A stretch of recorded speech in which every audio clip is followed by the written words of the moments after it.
Let me turn voiceover down because voiceover was way too loud. There we go. What do you keep your voiceover at?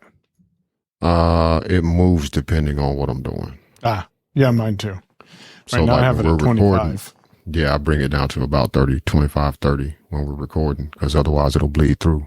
Yep. Especially with these semi-open back headphones. That is the one downside to those, is you do have to manage your volume in the headphones well, because you will get a little bleed out if something is too loud. But yeah, I keep it about 25 when we're recording. And then if I'm working on something, or also depends on what I'm using for headphones. Because here lately I've been using the Beats Fit Pros when I'm kind of moving around with the laptop, because it's a laptop. I will turn my voiceover volume up a bit higher. So it's probably around 50 or 60 at that point. If I'm just working off the laptop speakers, despite how great Apple say they're supposed to be, I have well, not small, but young children that are rambunctious. That is the word of the day. Rambunctious. Yeah. Or you just out in public, right? And just other noise. Like you need to hear, in a lot of cases with a screen reader, you need to hear things very specifically, right? Because mishearing a word changes the entire meaning of what you're reading. So, amen. Especially for making decisions. Like, exactly. Yeah. So, I will oftentimes then turn it up a little bit louder, but typically I try to operate with headphones, either through this is going to sound weird, but we've been doing this audio thing for so long. Before I knew you, I was messing around with audio and, interfaces and mixers and all that crap. And we've been talking about it off and on for almost 10 years? Going up on it. More Almost. like 8. Yeah. I'd It's say more closer like to 8, 8. 9, coming up on yeah. 8 or 9 years. Yeah. But what actually occurred to me, what I was about to say, is I'm usually wearing headphones, whether I'm doing a hack together situation like this, which really ain't hacked together, it's just a USB microphone, Right. headphones plugged in it, but it feels hacked together, right? Or, I got an audio interface plugged in with headphones or in-ear monitors. Or, like I said, when I'm moving around with the laptop or something, I will tend to go for Beats Fit Pros. I would like another pair of AirPod Pros, but I really can't justify trying to spend the money on a new pair. But I also discovered the Apple Care ran out on my original pair. So looks like I would be in to have the 2 earbuds replaced at about 79 or 89, one of them. So at that rate, you might as well buy a new pair off of Amazon, right? Yep. They're for 189. So I guess I'm not doing anything. We're using the Beats Fit Pros for a while. And the Shocks Open Calm. Oh, I use those with the MacBook quite a bit too. Really? Yeah. Man, I'm having too much fun with the mixer. That's typically in, say, an environment like this, where say I come in and I hadn't had the microphone set up, which now I got I found my boom arm. I didn't tell you that. Oh. Well, I found the little clamp that I was looking for. Yeah. I was right. It was still in the container where I had a lot of that stuff packed up. Just not in a box that I thought it was supposed to be in, because I remembered I didn't actually put this arm in a box. It's my Rode boom arm and its associated pieces that are in a box. I like the Rode. Me too. I just, when mine broke, I got this boom arm, and I've just been using this, what is it, KMS, KNS? I don't even remember. Don't get me to even lying to you. Oh, well, good. So you have kind of a semi-dedicated setup. We haven't talked about your current office setup. I imagine that has changed since you moved into the new house? It is still more chaotic than not at this point. Okay. Gotcha. I am thinking about some stuff for the office, though, because I do think it's funny when you give yourself time to contemplate things, how your opinions or perspectives may change to make you consider things you didn't. So we talked about, what episode number is this? Is this 82? This is 83. I think this is 82. See, since we stopped telling people go to domain name.extension/episode number, I have no idea what the episode is. Lost track of what episode we're on. So probably around episode 76, I think, somewhere back in there, we talked about your office setup and what it was right now, because you've gotten finished moving, and then kind of my plans for my office right on the tail end of moving. So it may have been a few episodes before that. It may have been 74. But, we are on 83.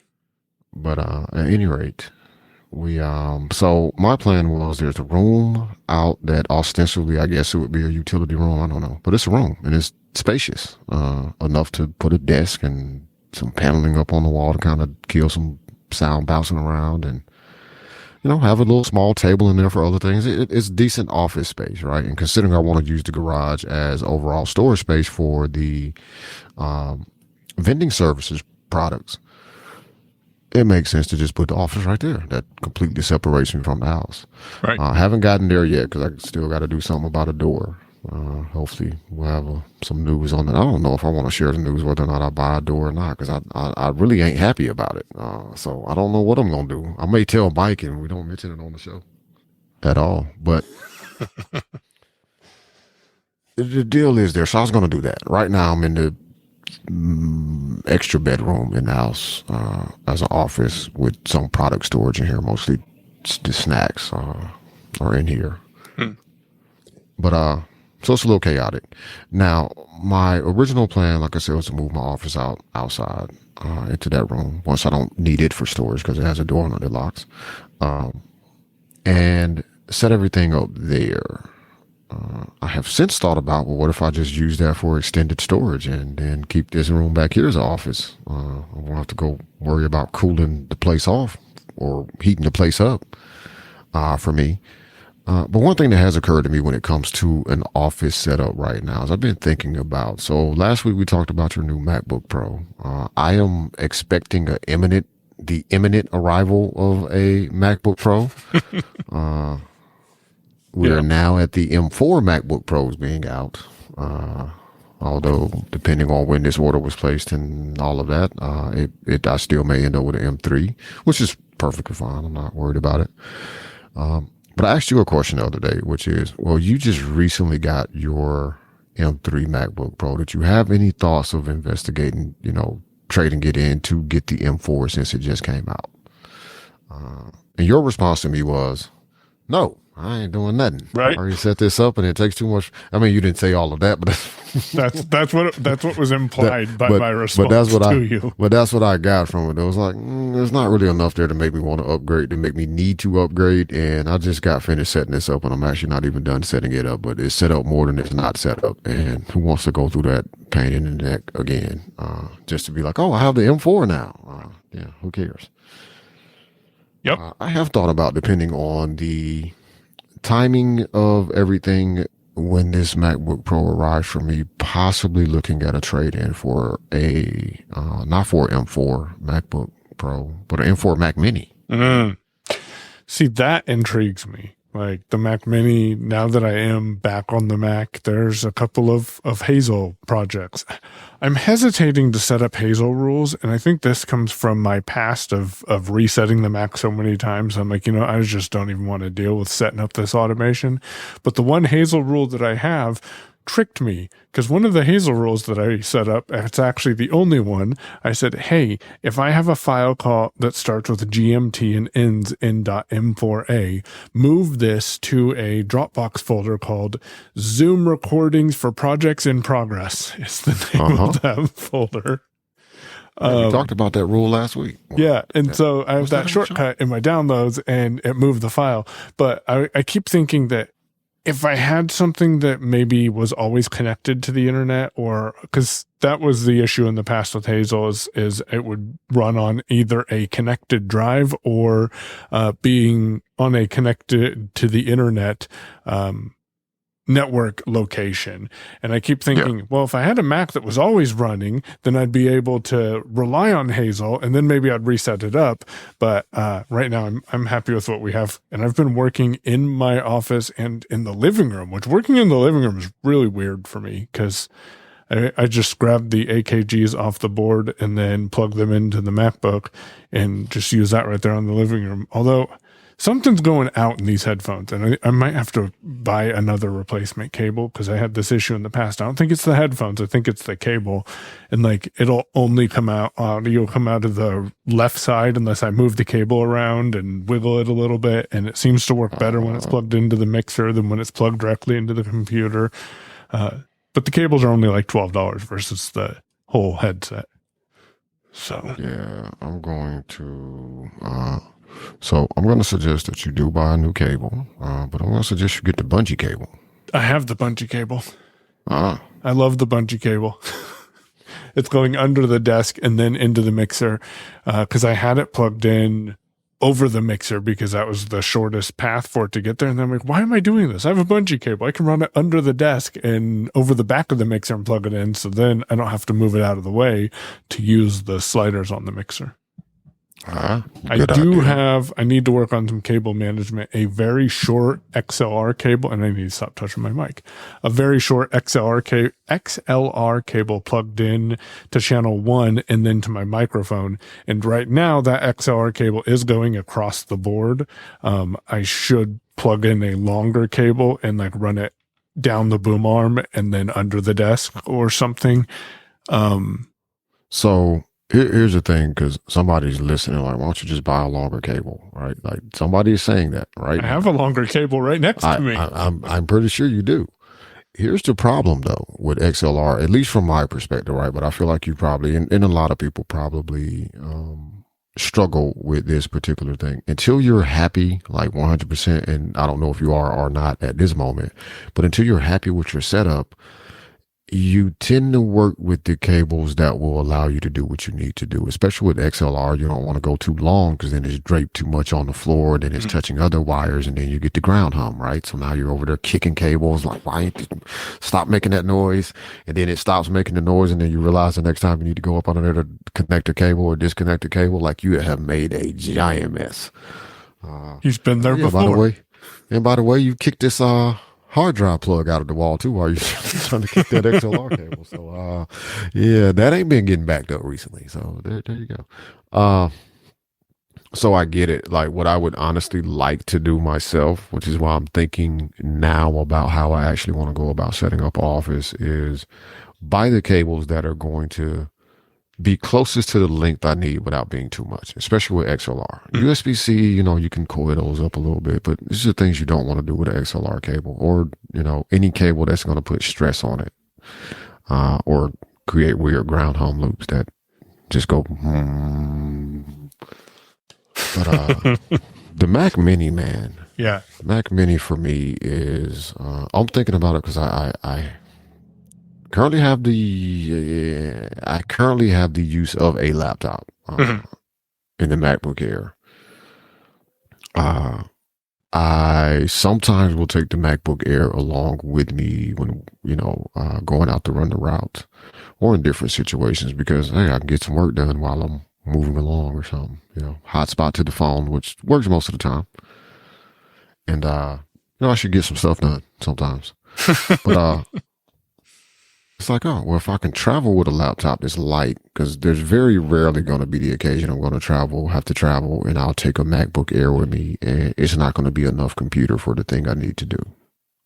There are some occasions that could happen, but in most cases, that's not going to be the situation. So a Mac Mini that is a dedicated desktop computer, so when I sit down at the desk, that is my, powerhouse machine to do more advanced things easily. Also, like you said, always having a Mac that is on, that is connected, that is signed in as you with your stuff. Because I have a Mac Mini server in the house now, it's an M1 Mac Mini. And it's still chugging along. Man, there's more than chugging. It's actually just cooling. It's like, you ain't really got me doing much because I ain't got it doing much. It's running the Plex server. I think that may be the most strenuous thing that it might be doing. So yeah, but having a computer that's always online, always on, and that's my environment. Like when I sit at the desk, because like you, working in different places with my laptop does feel weird. Or I end up working away from the desk for a while with the laptop, and then I come back to the desk with the laptop, and it's like my space isn't configured right. And I think that's a downside for me personally. I don't know about anybody else, but for me personally with a laptop, moving it oftentimes causes disruption to your working space that you don't consider until you come back with the laptop and it's like, oh crap, I got to record in a minute, or I got to do this thing and I need this specific stuff plugged up, and crap, where's that cable? It just fell off the desk. Okay. So having a desktop is ultimately what I'm saying, I think, is what I want to do for my actual office. Right. Just the MacBook, the M2 Air is fine. Like, it'll be fine for me, I think, for another couple of years at least. Do they have Dante headphones and Dante mixers? They do have Dante capable mixers. In some cases, you can also retrofit because it's built in as an optional thing. You can sometimes be able to just retrofit an existing mixer with the Dante protocol. So I would investigate that. A small mixer, set it in the living room, get a Mac Mini, put it under the TV. It could be the home entertainment center, maybe, although we're using Apple TV, and then have my audio right next to me on the couch, and then put a Bluetooth keyboard up and run from a Mac Mini and wherever I want in the house. Now, that's one of those, it's an idea of something that could happen, but probably won't. But, no, and I'm going to tell you what would actually break that whole plan. Oh, boy. It would be the mixer, because it would be some new mixer that, would do all the things you wanted to do except be accessible. Mm-hmm. Yep. You just got to slide your finger down the screen. It's really simple. Just slide your finger down the slider for whatever channels you want to adjust. Yeah. But that's what would break that idea. Yeah. Otherwise, it's not a bad deal. I'm curious because you mentioned the thing, and I've heard people say this before, and I thought about it when I got the Mac. Well, when I was able to nudge that Mac Mini down to being a home server, because for a while that was my desktop. And at that time, I missed having a laptop because I couldn't go anywhere. Although nobody was going anywhere during that time, to be fair. So there was really nowhere to go. It's a perfect time to have a desktop and no laptop. But I hear people say they use the Mac Mini as like a home media. What did you say? Entertainment center or home. There you go. Yeah. So like they'll have it in the living room hooked up to the TV. I had mine hooked up to the TV at one point for a while. I never actually used it in that manner for anything though, because like you said, I use Apple TV. And if there's something in Plex that you want to watch, you just bring it up in the Plex app on the Apple TV. So I'm curious what people who say use it as like a media center, in the sense of like they're going to put it in the living room and connect it to the television, or put it in any room and connect it to the television. Like, what are you actually doing there that you couldn't do with one of the connected boxes, whether it be an Apple TV or a Google, or whatever Google's doing right now in the TV device thing. So if you had guests over, you could use it and just use the web browsers for the streaming services, and open like a tab with each of those, and then they log in with their own information and set up an automation script to log them out every other day or something. So that could be a way to use it, but I don't know about like sitting around on the couch using your Mac to browse the Netflix website. To me, I think the Apple TV interface would be a lot cleaner. That being said, however, I'm pretty sure Mallory's either using the built-in LG features for the TV we have, or she's using the PlayStation 5 for streaming services. I think she's just using the built-in smart TV features. Yeah.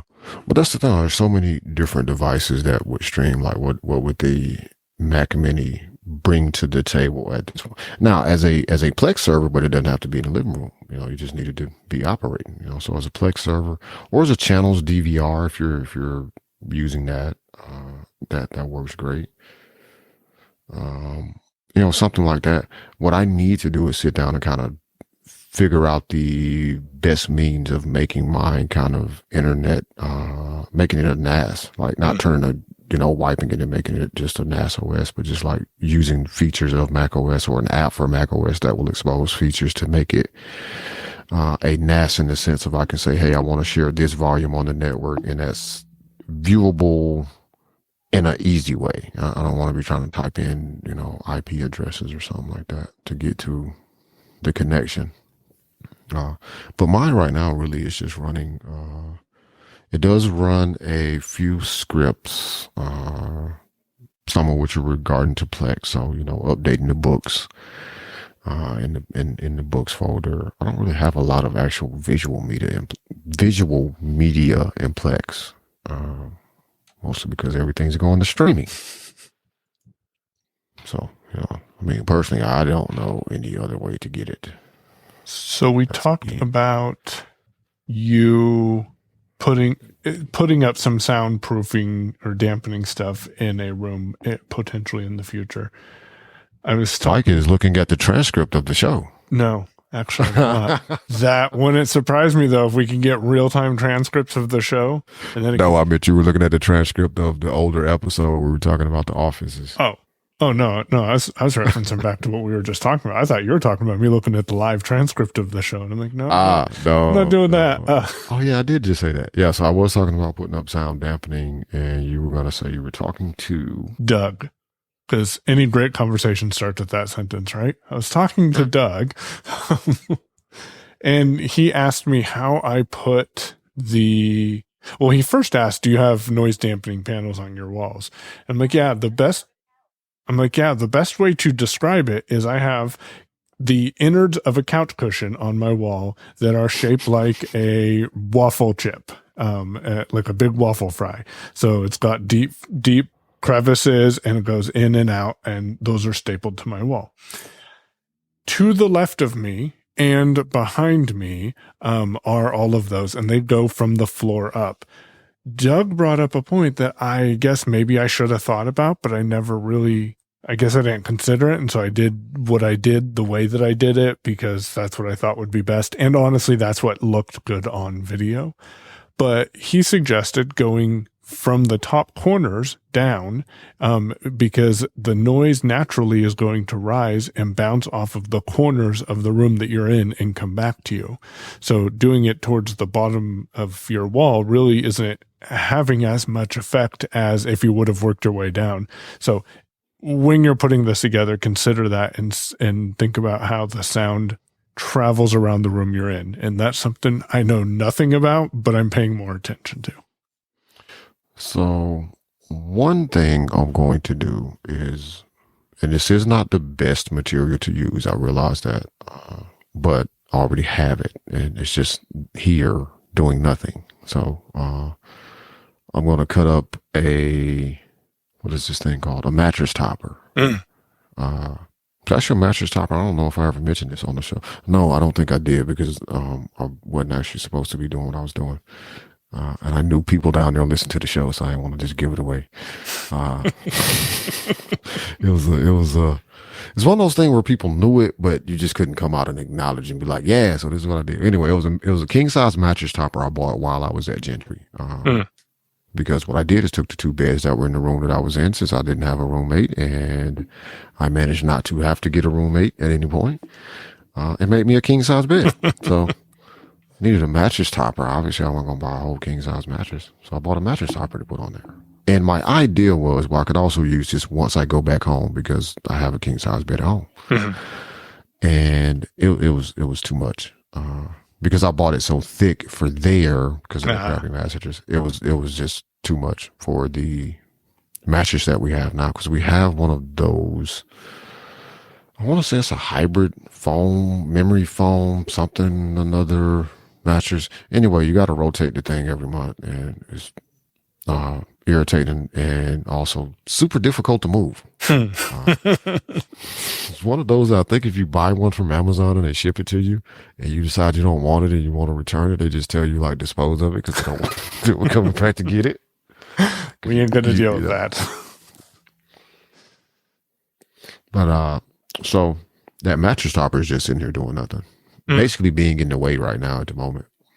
So one thing I'm going to do is, cut some squares out of that. I'm going to do a little playing around before I start cutting. So like I'll prop it up in the corner over here and see how it sounds and see what that does and try to do as professional a job as I can because I don't want to have to undo it and redo it for one thing. Yeah.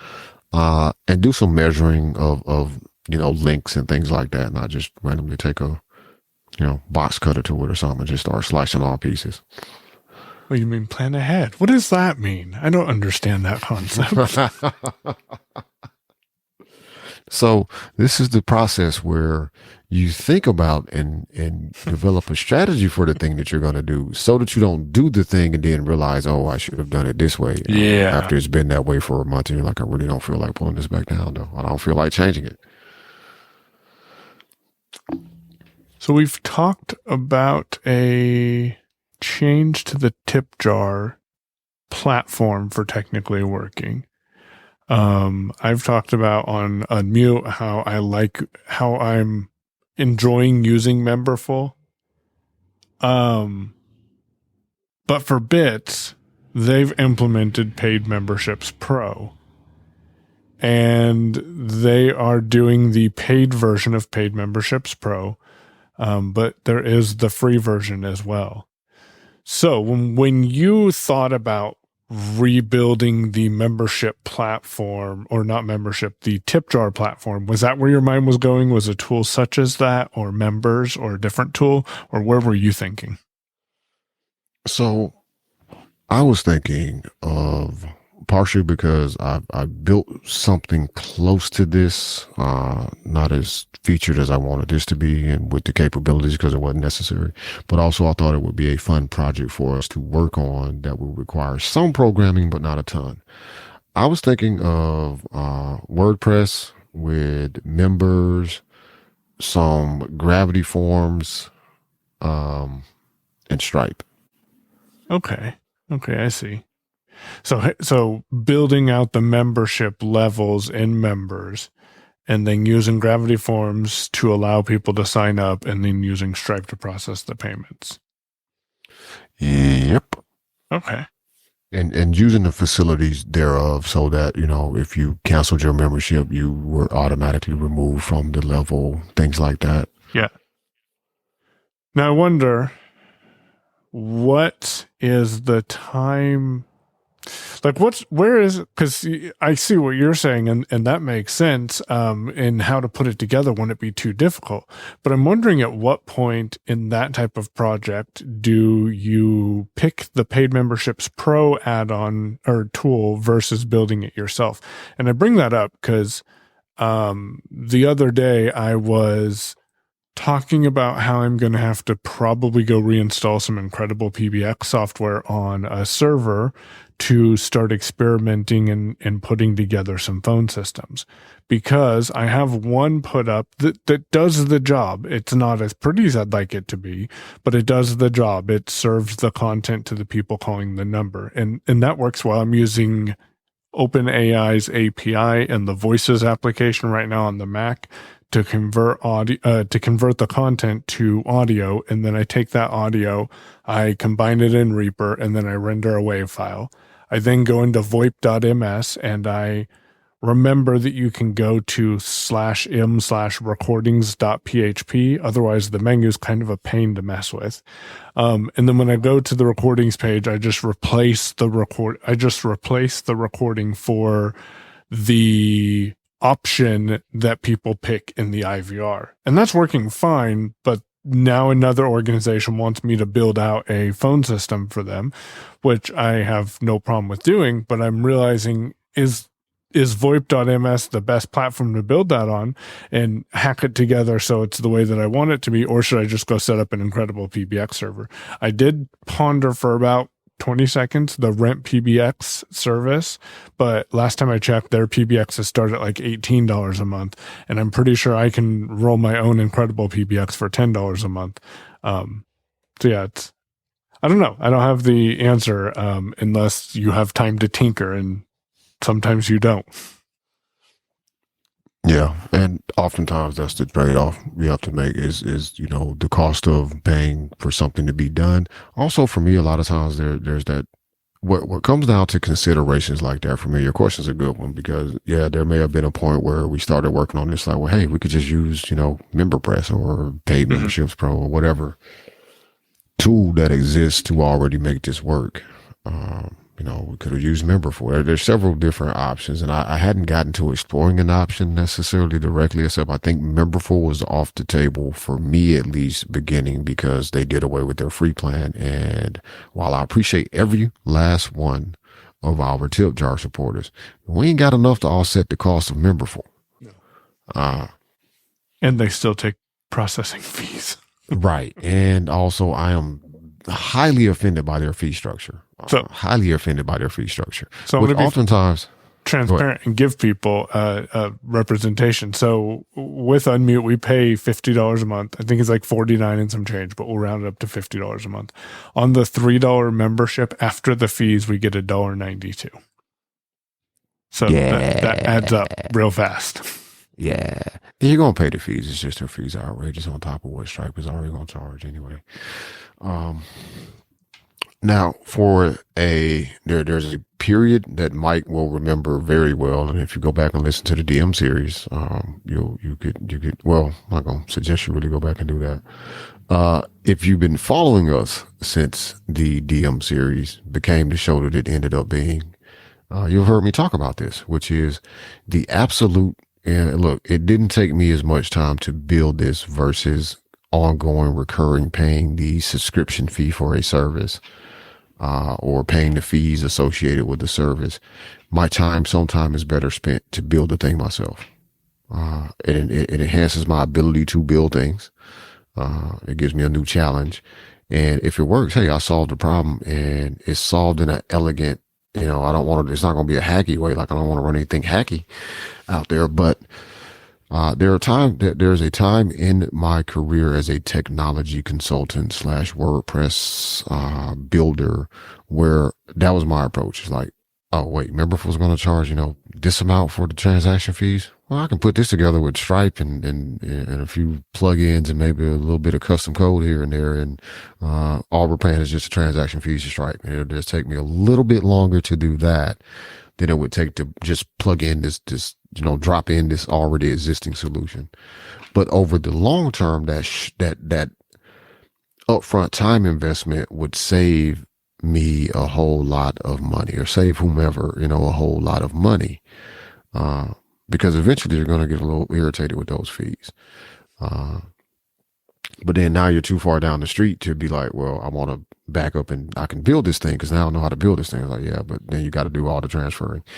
Nowadays, looking at what we want to do with membership here and some other things we want to do with the site, I have been thinking about it. I am open to discussing different options when we get there. I think we both got to get around to us actually having time where we want to start working on it, because otherwise, like, I think, at least for me, I think we both consciously have stopped talking about other than like, oh yeah, we should, earmark that as a thing that we want to do, or, put this down as something that we want to add. But we're not having a whole lot of discussion about the thing because neither one of us has time to work on the thing at the moment. Yes. But when we get there, I am open to other options besides building the thing directly myself. But that was my initial inclination.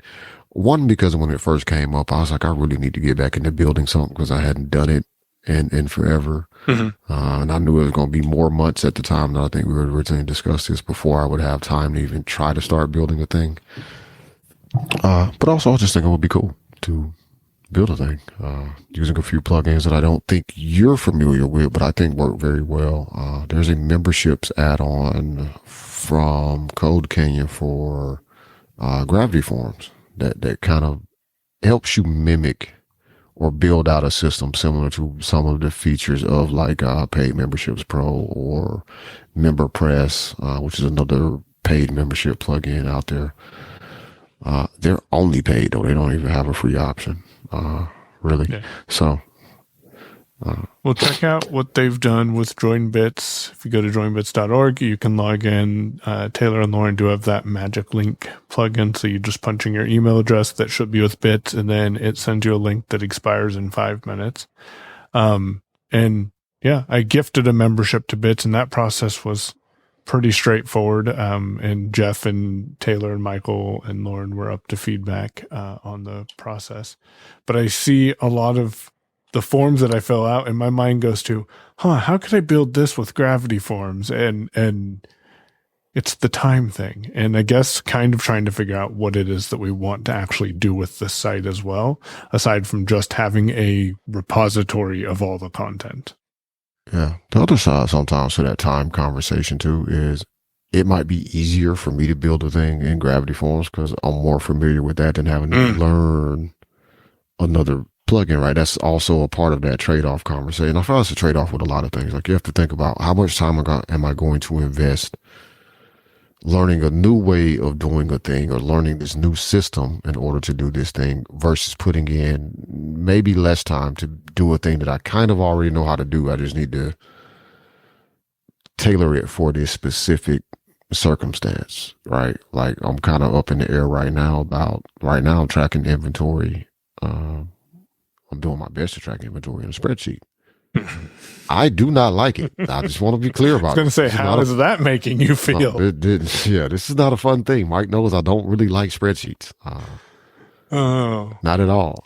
I don't like this system. It works. Like it is a system that does work. And, thanks to numbers, because I'm using numbers, I don't use Excel. I absolutely refuse.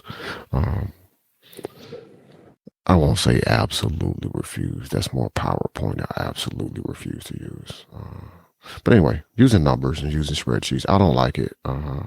One, because it's very solitary in the sense that like it makes it more difficult for me to outsource this input to someone else.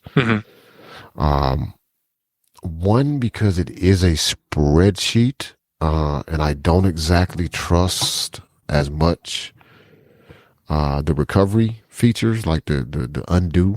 And because it's a spreadsheet, like one screw up in the wrong way in the spreadsheet can affect the entire spreadsheet, right? Whereas something that I'm looking at, possibly trying to build is maybe building a system with, surprise, a gravity form. Well, you put stuff into the gravity form. If you're updating stuff, you're or adding a new entry, you're just adding a new entry. You can't affect the entire table of entries in gravity forms, especially if I don't give you access to be able to get to those entries to do that to them.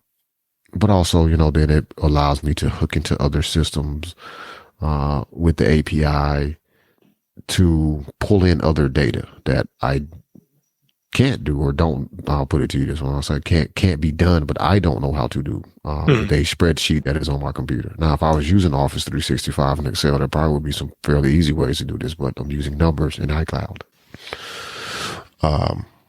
But again, my first instinct is like, oh, I could build a thing. And I was like, yeah, but maybe you should look around and see if somebody's actually made some decent inventory management software that you could just plug in and not try to go build a gravity form in a WooCommerce where you start off with, oh, I'm going to make this with, some gravity forms and Gravity Wiz and some views and some views and like, oh, this will be amazing. And then by the time I'm done, it's like I had to install WooCommerce, Mike. Like this.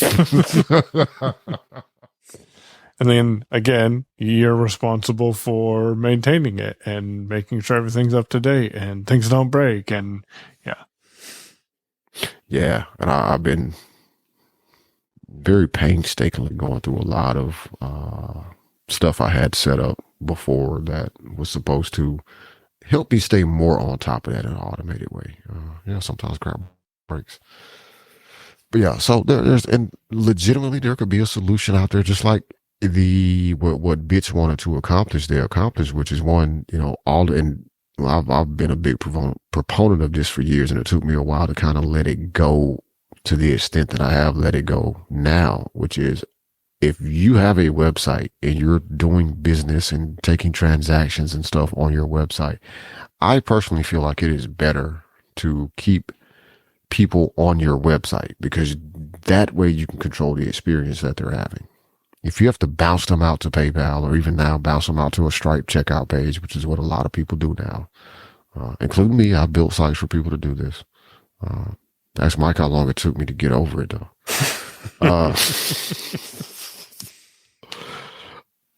It is better to have control of the experience. If you're bouncing them out to some other payment system, or if some aspect of the user interaction is being managed by a third party that's not integrated into your site in a very tight way.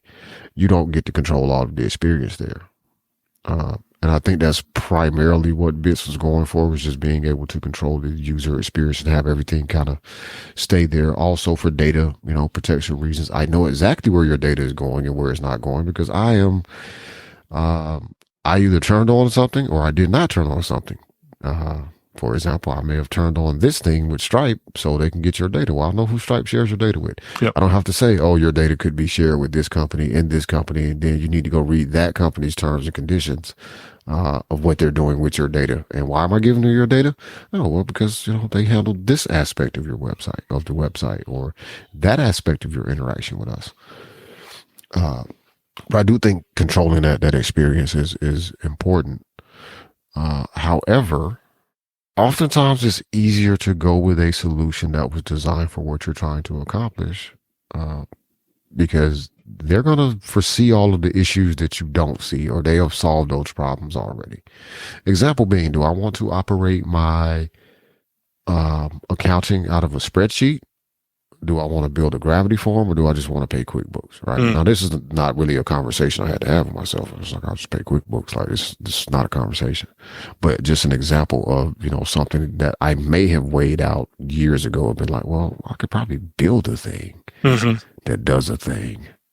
But I think I would have ultimately ended up with, I guess I'll pay the freaking QuickBooks, because I ain't doing a spreadsheet, and I don't, it might be a little bit more difficult than I think it is to sync my transactions from my bank to this Gravity form view. And then, yeah. Whereas, hey, this is a solved problem by QuickBooks. You connect your bank, it didn't pull stuff in, and hey, there it is. I'll pay you every month because it works. Thank you, QuickBooks. Yeah, QuickBooks still is one of the most irritating pieces of software, I feel like, that I have to use and that I pay for. Well, that's the sad thing to me about it. I hate when something is crappy because it can be, not because, there's no way for them to fix it, just because they don't have to fix it. They're the juggernaut in this space. They're going to do what they want to do, but they still have the best solution, in my opinion, for what I need. But I'm paying for a crappy experience. And you're paying for a lot of stuff you probably don't need. Yeah. I mean, at this point, no.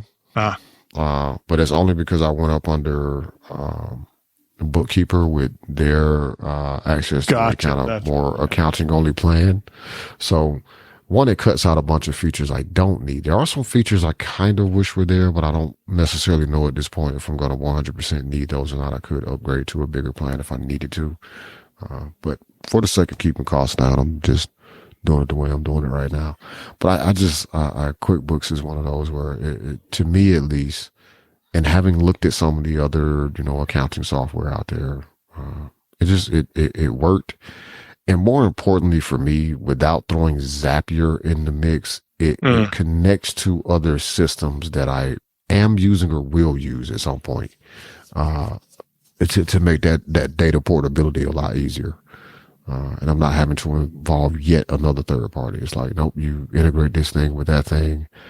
Say if I want to start invoicing, or I need to start invoicing a customer with the vending business, for, say, water delivery or something like that, or coffee services, I can integrate Stripe as my invoicing system, just because I like Stripe. But I can still have that data synced to QuickBooks. Now, some of the other accounting software has that capability. Some of it doesn't have the ability to sync your transactions from Stripe. So you're like manually exporting Stripe transactions and then importing them into this system. And I ain't doing that. Like, that's just not a thing. Or Zapier will do it for you. But now I've introduced a third player in the situation where my data is being transported to through, granted it's encrypted, etc. But again, just weighing out your options there, right? And what makes the most sense. But I am open to paid memberships, Pro. You would have to be the one to come tell me about that plugin, because my remembered experience, and this is where me holding the grudge sometimes, is not a good thing. And I'm working on it. I am working on it. But I recall having to use that plugin and really hating it. Paid memberships, Pro? Yeah. Yeah. But this is years ago. Like, this was at least 5 years ago. 2020, somewhere in there. Uh, but I just remember hating it. But I also no longer recommend MemberPress because like went through like at least a 3 month period with them where if you were a screen reader user on a Mac and you want to go buy their plugin, you couldn't do it. You just couldn't go through their checkout process. You could never click the option to select the package that you wanted to start with. So, and I mentioned it to them, and like it was, and specifically because they had a sale going on, and I had someone that was interested in buying their plugin for their membership site, based off my recommendation of having used it before and knowing that it was fairly straightforward. But then I went to the site because they mentioned they couldn't check out. I went to the site and I was like, oh. Looks like you guys kind of broke something here. And what's that say about what could happen to my people checking out on my site moving forward? Like what happens to my plugin, right? Yeah. Am I going to be able to still configure this? Yeah. That's and that's when I discovered the membership add-on for Gravity Form. It's like, oh, I can make this. See, look, here's a login form. Look, I made your registration form. I made you a login form. And there's a payment form. There's an update your card form. See, look, you're good. Didn't have Gravity View, so I couldn't show you all that in a, nice, pretty way on the front end. But, hey, there was all your stuff. iPhone mirroring. Have you played with it? No, because I kind of forgot it was a thing. I also don't know how to do it. If I did remember it was a thing. Because you just mentioned it. I was like, oh, I should try it right now. Wait, how do I do that? So if Control Center, I bet. Nope. There's actually an app in the applications called iPhone Mirroring.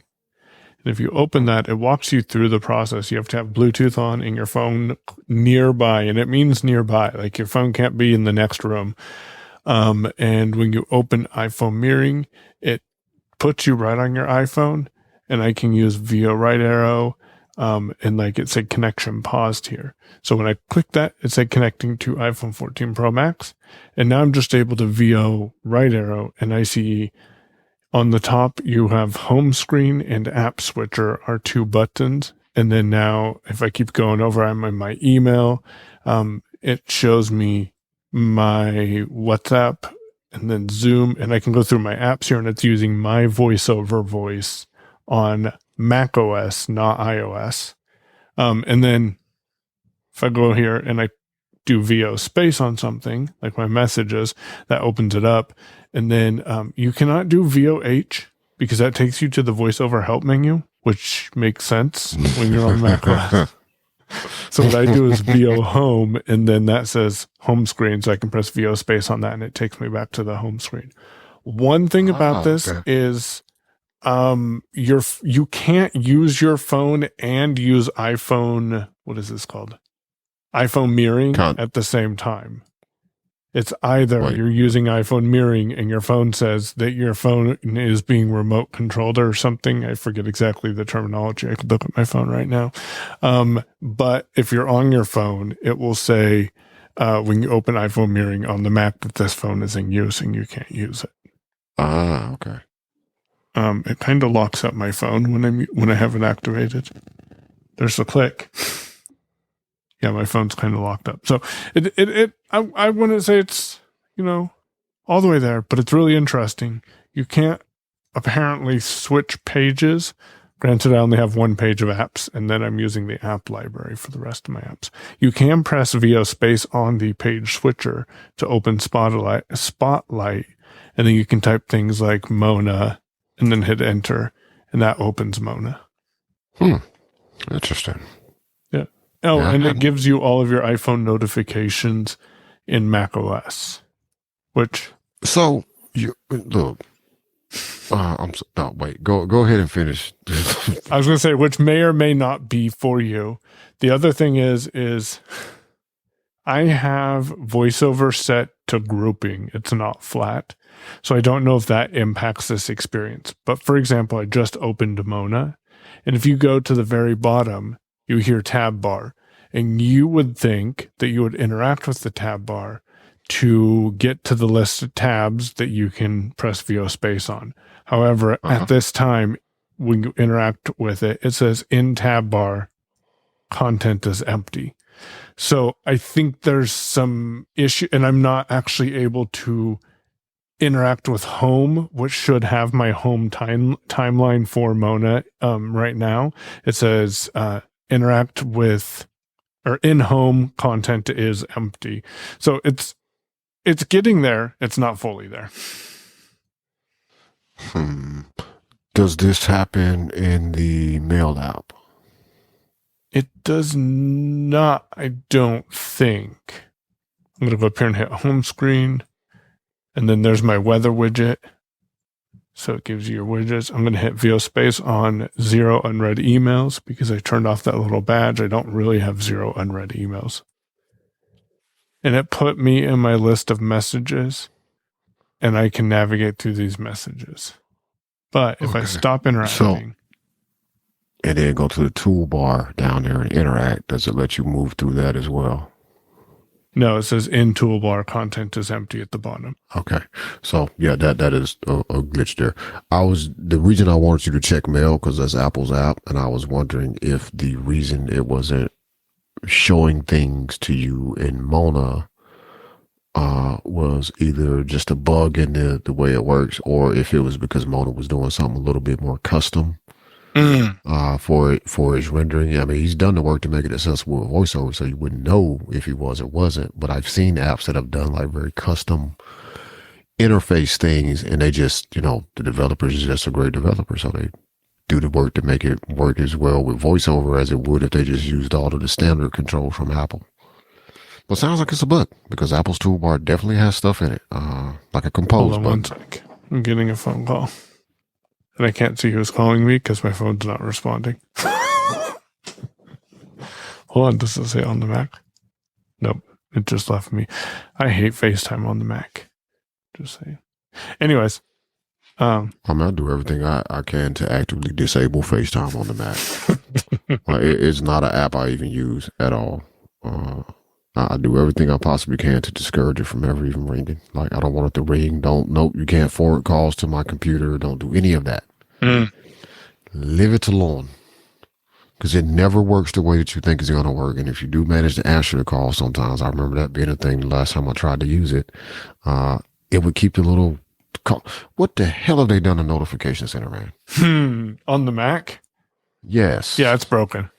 It's broken because when I hit VOO, it says scroll area 39 notifications.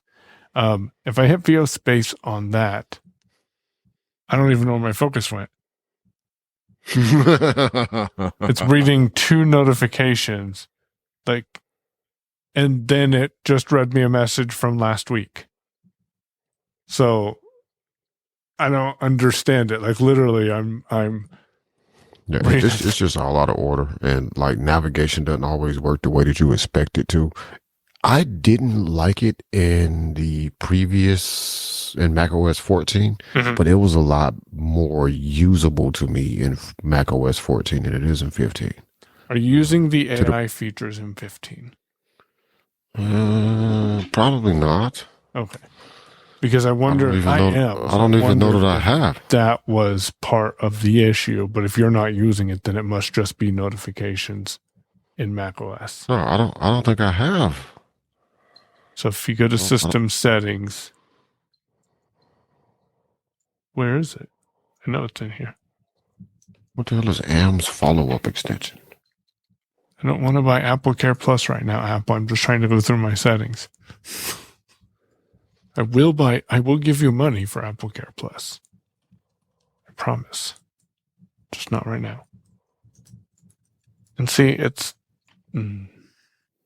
macOS can be so frustrating at times. Now I can't even quit system settings. And there's no extra screen show or no extra windows. But then when I switch to Finder, nope, nothing there. Oh, okay. Okay, this is. You probably have to join the wait list, but they let you in pretty quickly. Anyways, I've been using the summary AI features for email. It's kind of horrible. I kind of get what you have said when you were using it for your notifications. But it does try to summarize your notification on the Mac as well. Right now, writing tools, in my opinion, gets in the way more than it's helpful. But if you want to use it, Control Option Command Space will take you into the Actions menu, and then you go down to Writing Tool, or you go down to Menu, Activate Menu, I think it says, hit VO Space or Enter, and then go down to Writing Tools, and then you can have it rewrite content for you. And it apparently, and I haven't played with it enough to get it, like, to actually verify it, but apparently Writing Tools will also work in Parallels in Windows. Which is interesting. I don't see any Apple Intelligence in my settings. Let's see what version of Mac OS I'm on, though. Oh, yeah, because if you're not on 15.1, you wouldn't have it. I have it. Yeah, I need to update. Okay. Yeah. In the sidebar, there's an option that says Apple Intelligence and Siri. You can go in there and turn on and off the personal intelligence that you want activated. You can also have it. Has it always been able to listen for Siri or Hey Siri on the Mac? I guess I shouldn't hit this update now, but no. Yeah, probably not. I mean, we could wrap it up and you could do your update right now. Yeah. You know, the sad thing is, even if we did just wrap it up right now, I would not hit the update button because, yeah, some wouldn't go right. And there's some couple of things I got to finish up. I need to go check email too. Yeah. So, no, wouldn't do it. I think that you did have the ability before, maybe not. I don't actually remember. Hold on, I will tell you. If you go to your Siri, does it give you the checkbox that says allow for Hey Siri or Siri? Siri. When I'm sitting on the couch shouting out at the HomePod, it does have it. Okay. I have, at least it's been here since 15. I don't know if it was here before that. Yeah. But it's been here before. Yeah. But I don't even have Siri on the MacBook. It's none of that, man. I'm telling you, 18.2 really hasn't made me feel that Siri is getting that the use of Siri is getting any better. I'll put it to you that way. I don't necessarily want to say like Siri's not getting any smarter because I don't know that that's a thing that really could happen anyway. But using Siri is not actually getting any better. It has been a couple of occasions I asked her the question. It was like, oh, I need to go to ChatGPT for that. Is that okay? And I say yes. However, probably 3 of the 5 times that it went out to GPT, I intended for it to go out to GPT because I asked a question that I knew Siri wasn't going to answer or be able to answer. But the other 2 times, one of which I think I gave an example last week, like, what day is Christmas on this year? Yeah, we ended up at ChatGPT for that answer. I don't remember what the other one was. That was just happened more recently. But so you're liking the writing tools, though? I'm using the writing tools. I don't know that I like the way that VoiceOver's implementation of the writing tools have been. And VoiceOver also wants to help you reply to your emails. And that's okay if VoiceOver actually would, or not VoiceOver, but macOS actually would go back and look at the emails that I sent and help me reply to the emails in my style. Because some of the ways that it's wanted to reply to some emails, I'm like, I have never written that word in the 10 years I've been on the Mac, 10 plus years. What do you mean that's how you want to reply to that email? But we're not there yet. Hey, Mike, is it okay if we move this meeting from Thursday at 1 to Friday at 2? I was trying to think of a word that I know you wouldn't use. Right. I was going to use anticipate, but I've used that word before. But I wouldn't reply with I anticipate that will work for me because I would say something like, yeah, that'll work. Like right, because you would go look at your calendar first and then be like, oh yeah, I don't have anything scheduled for that time, so cool. Yep. That is a thing that I still am, and I haven't played much at all with Gemini in a sense of like I've played with it a little bit, but it's not like inside a workspace where I think this could actually be more possible, or even a Google account with the page Gemini where this could possibly be, this could be possible. But why doesn't Apple, within its ecosystem, you have the ability to, one, ask for my permission to whether or not, hey, can Siri look at my contacts? Can, Apple Intelligence look at your calendar, et cetera, et cetera.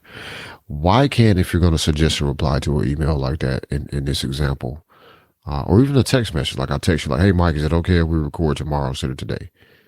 Why not check Mike's calendar and based off, I don't know if Mike keeps all of his text messages, all of his iMessages, but if he does, he's got iMessages with me going back years. And compose a reply based off, or at least suggest a reply to you that would be the way that you would answer if you looked at your calendar and didn't have anything scheduled. And, you would probably say, well, yeah, unless there was something you personally knew about that was not on your calendar. Otherwise, you would just reply, yeah. So the suggestion from it should be sure, no problem. Same time as usual. Yep. And you could use that suggestion or say, well, actually, no, I was planning on doing the thing with Mallory at this time. So, if we do it tomorrow, we have to do it at such and such a time, right? Because it wouldn't know about something in your head, but it can look at your calendar or should be able to. It won't know about something in my head right now, but that is coming. No, I get it. Or like I was envisioning me sitting at my desk doing some work. It knows I'm doing some work and you just messaged me. So Siri, being it, would then say, hey, Demasi just asked if we can record tomorrow. It looks like you don't have anything on your calendar. Are you fine with replying, sure, that works, same time, ?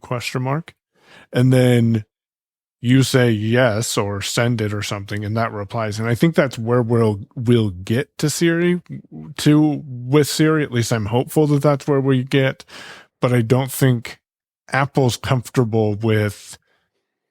I don't want to say I don't think Apple's comfortable with people knowing how much data they have on their device, because people, I think, know that they have a lot of data on their device. But if you actually stop and think about your phone or your computer doing that and going through all that, like that technology is there right now, but that's going to scare a lot of people. Well, I mean, that I can kind of see, but they could also, just go back and be like, look, we're going to make it ask for permission to incorporate your calendar or incorporate your email so that you're aware, two, you gave it permission to do this thing, because Siri being able to look at your contacts to call a person versus being able to look at your contacts and I don't know what else we could do with that, or look at your calendars and all of that. Like, there's ways to do that. I'm not sure if Apple has that capability yet, but the thing is, as far as I know, I could have missed something, but I don't even think Google's doing that, right? And Google to me would be the obvious company to be able to integrate that and have that integrated now. I can see Apple waiting for it until it is a little bit more solid, and I think they're kind of tiptoeing, like they're some of their AI stuff is making the same types of mistakes, not the exact same mistakes, but the same similar types of, you can tell that's AI that did this, mistakes that we were seeing out of GPT last year, right? Which makes sense if they're starting roughly about the time that we, expect Apple to have started on this. They would be about at that point to where they're making 2023 GPT mistakes in 24 because they didn't really start working on this in 2019 like OpenAI. Right. But I'm kind of surprised that Google hasn't had an integration like that where you can, I'm working. I don't know. Maybe you can even tell that I'm in a Google Doc because I'm in the same Google account that's on my Android phone, and I'm in Chrome in a Google Doc. So, I'm actively working. So a message comes in, instead of even, playing a chime to let me know that comes in, like, just the assistant, pops up and says, hey, Mike sent a message and says, are we still recording today? Looks like you don't have anything scheduled. Would you like to go ahead and just say yes? And you say, sure. Or you say, no, I should tell Mike, there's a thing and I ain't going to be able to do it today. And I quit the show. We're done.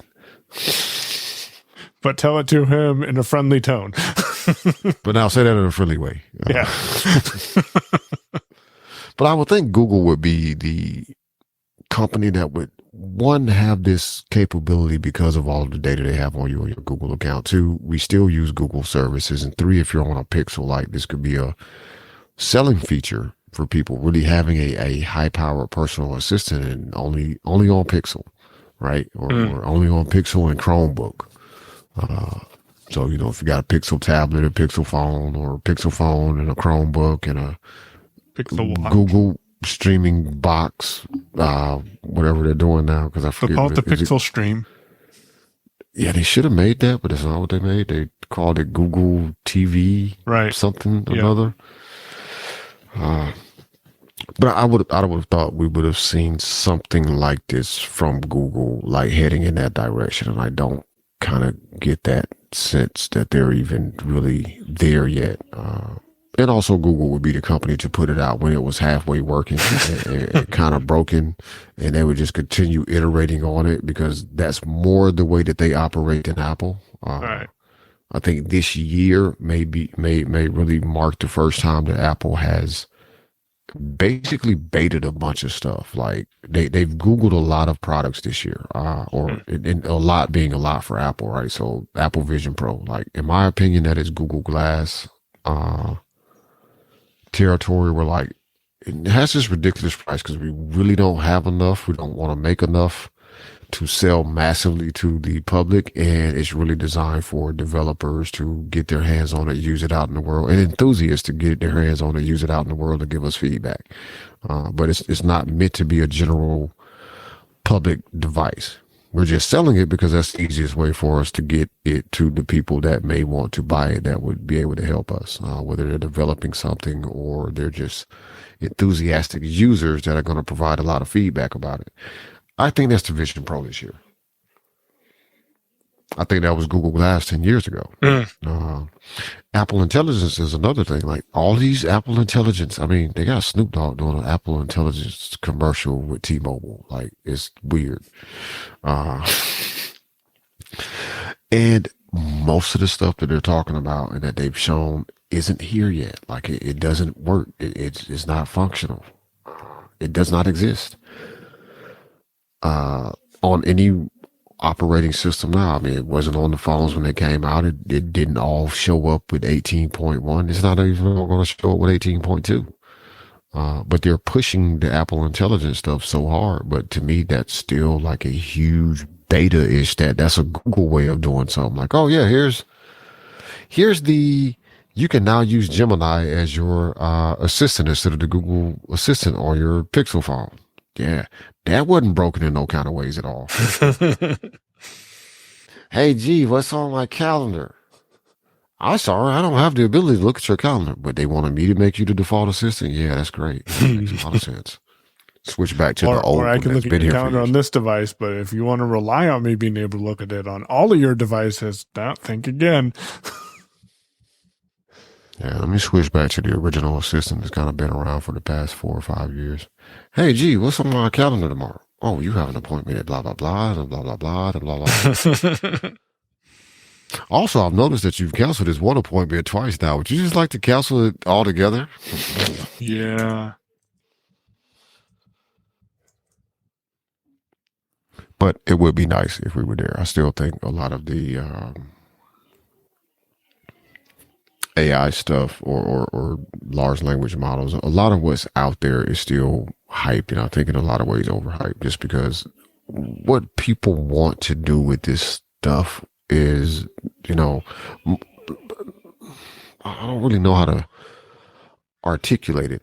I'll put it to you this way. Like Tia is not using Chat GPT for anything. It is, it's not because she didn't know it exists, but it's because she's not doing anything with it.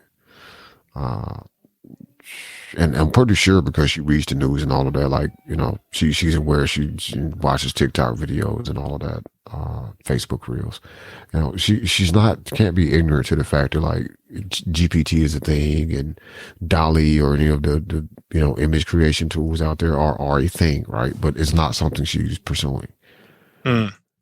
But if the phone was going to tell her when she got up in the morning, like, oh, I see that you're up. Here's a summary of your notifications, since you went to bed, and here are the things that you said you wanted to accomplish today or that you wanted to do today or that maybe you should do today because, hey, it's November 3rd and you should check on your Amazon. What is it called? I forget what it's called. Subscribe and save more. Because you know that jackass in there forgot to look. But he's gonna be pissed when he gets $157 charge on the card for subscriber save because nobody canceled all the crap that you didn't need this month. Mm. Yep, been there, done that. We've left subscribe and save alone, and now we have it for the dog. Not antibiotics, but probiotics.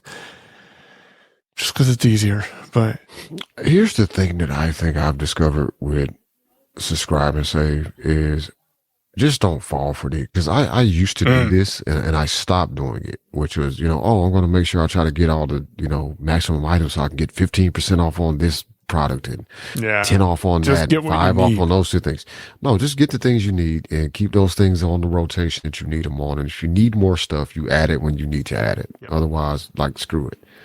And since I've done that, I don't have to adjust as much. Now, sometimes I have to adjust because I got, I have batteries on there. I don't get batteries every 6 months. It's more like every 3 months. It's more like every 9 to 12 months. Right. But, I may have it on 9 months, right? For AA batteries. You may not need them. And it's like, I don't need those. So we'll just skip those for this time. But I don't have a ton of crap on there because I was like, it doesn't make sense. I'm not really saving any money if I have to spend $100 to save $5 off this box of tissue, right? That's not helping. Why don't I just pay the $37 for the box of tissue and call it a day? So all I actually need is the tissue. Remember the great tissue shortage that one time? Oh, back in the day. Which is why I will never turn off my subscribe and save toilet paper again because I did that right before it happened and it took me forever to get some more toilet paper. Right? It was awful. So yeah, even if I don't need the box, we'll just bring that on in here. Stash that back there in the corner. Don't worry about it. Just in case. Just in case. Priorities. Well, on that note, unless you have anything else, we can wrap it up for this week. I will get this edited out and then sent out to people. Oh, I do need to make an announcement because I made it on Digital Bytes, but I figure I'll tell people here too. For the rest of the year, we are putting the Tuesday shows on hiatus. I'm going to be playing with a new format for the Tuesday show. So Q&A isn't going away. It's the live environment that we're using. So check out what we're putting together because I want to see how this turns out and play with it. We are still doing the live call on ACB community. We've kind of moved it to the first Saturday of the month. There's a possibility we might go back to weekly and just do it on Saturdays. I'm not sure how that'll look, but we've put it on pause for the next 2 months. But stay subscribed to Unmute because we're still publishing content. The Shell Phone Show, when I need to just put some 5 episodes together, and between what I'm doing and what Adrian's doing, it'll be done, and I don't have to worry about it for the rest of the year or something. So that's probably what I'll work on in the next couple of days. So I stop skipping episodes because I don't have a reason. That's not the right word, but I don't know how to explain it. It's not that there's not a reason to publish the Shell Phone Show. Just for some reason, I'm just not publishing them. And that's something I need to get over. And I think the best way to do that is to schedule episodes in advance. So that way they're done. We are doing the Thursday episode. So on the first Thursday of the month, you get Chris and her Braille Then and Now podcast at your fingertips. Second Thursday is Lucy with Everything Lady A. Third Thursday is Marty and Chris. They're talking all about the Mac and their adventures with the Mac. And fourth Thursday is Liz and Marty talking about Android and their adventures with the Android. And then on Fridays, I'm doing a JAWS tip, kind of like the Shell Phone Show, but with JAWS. That also I need to batch record because I get to Thursday evening, I'm like, oh, well, what am I going to do? When really I could come up with 20 ideas of JAWS content and get that scheduled out so I don't even have to think about it. And then Sundays, we're doing Digital Bytes, and that's working out pretty well. Chris and Marty send me their content. Marty batch recorded some content, and Chris is sending me stuff. Like today, she sent a 9-minute guide on Fantastical, because the big news in the community is Fantastical with Windows is out, but it has almost all the buttons are unlabeled, and the checkboxes have weird labels, and it looks like hopefully they can make some big changes. Jeff said that he's been in contact with FlexiBits and they're working on a beta. So hopefully we can get access to that. I did share today's digital bytes with FlexiBits and said, hey, we'd love to check out the Windows app and see if there's a way we can give some feedback. But right now I'm on ARM and it says your ARM version is coming soon. So I don't want that to taint my experience with using Windows because it'll be in a virtualized environment. Anyways, and then I show you how to lock your apps with your face or your passcode. Next week, I am going to record this tomorrow, so it's done. But next week, I'm going to show you how to hide apps and then how to find those hidden apps, which really apparently aren't hidden. So we'll play with that. You notice this too, huh? Yeah, okay, I'm not the only person. Yeah, and if you think about it, if you really want to hide something, parents, all you need to do is go to the App Store and then tap on My Account, and then you can get a list of all the downloaded apps. Even though it says purchase history, it shows you the free apps. I don't think it takes those out of that list when you have hidden apps. Okay. See, I thought you meant because there's just a folder at the bottom of the app library that says that too. Yeah. So just as a something to check, would be if you hide the app, does it hide it from your purchase history? There is a way to hide purchases from your purchase history. But also I think there's just a button that says show all my purchases somewhere in the interface as well. So again, not super hidden. If there's a folder at the bottom of your app library that says, hidden apps. Yeah. Just be aware of that. I did hide so I have Mona and Moda Beta installed, and instead of going in and turning off notifications for one of them, because I was getting double notifications, I hid the Mona Beta apps. So my intention was, well, now I'm going to have to go figure out I thought I was going to have to go to Test Flight or go back to the App Store, search for the app and hit open from there, because that would have made more sense to me than putting it at the bottom of your app library and excluding it from the Spotlight search. Anyways, and then Marty shared how to open an app with Siri on today's Digital Byte. So that was the news that I had. And stay subscribed to the podcasts, both Technically Working, of course. If you're not subscribed to Technically Working, you should be. And go subscribe to Unmute as well. Because there will be unique content. And eventually we'll get Demasi and security content again. Eventually. I just want to point out on this show where it would be absolutely appropriate to get all into the geeky details or whatever the hell Mike's up to. He's being very cagey about this new thing that they're working on. So, well, I mean, I'm just putting together audio clips. So, like, Chris is going to answer a question a listener gave us. And I'm grabbing that listener's question out of the audio content. So okay. Jane asks a question and then Chris gives the response. Instead of it being a live environment, it's still the QA environment, but we're getting different people asking questions. Like someone might ask a 2FA question. So I might grab that clip and drop it to you and say, hey, can you record a quick 1 minute or less answer to this listener's question? And then put that together with 3 or 5 questions to come out on Tuesdays. Okay. Gotcha. All right, folks, if you have any feedback for us, you can send that to feedback@technicallyworking.show. I am still on the hunt for a portable scanner. I'm about to send back the one that I originally bought. And also spend a little time today with my stationary scanner, shoving receipts in it and getting them. Anyway. Feedback@technicallyworking.show. You can use the hashtag on Mastodon, hashtag technicallyworking. Please capitalize the T and the W. Thank you. He's on Mastodon. He is payone@dragonscave.space. Did you practice that? Because that was perfect. No, I didn't. Okay. Pound the kids and you get to bed. I'm Demasi, DAMASHE at unmute.community. And As always, we want to thank all of you for listening. I did thank my tip jar people earlier, but I want to thank you again. We appreciate every last one of you because, listen, it's your money. You can do what you want to do with it. Choosing to give us some of it, we truly appreciate it.